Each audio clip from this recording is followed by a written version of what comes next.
Команда Дукаскопи подготовила для вас очередной выпуск экономического календаря. Я Джессика Вокер со сводкой главных новостей на вторник, 14 апреля. Индекс цен потребителей Британии за март будет опубликован в 8 утра. Годовая инфляция замедлилась до нулевого уровня в феврале. Это самая минимальная отметка за десятки лет. Показатели промышленного производства еврозоны за февраль будут оглашены в 9 утра.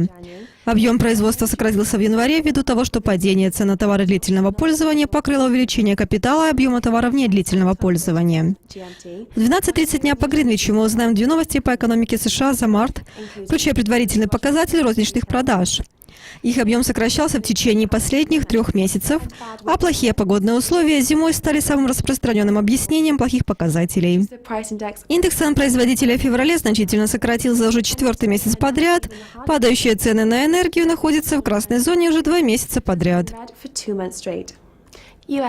Данные по материально-производственным бизнес-запасам за февраль станут известны в 2 дня.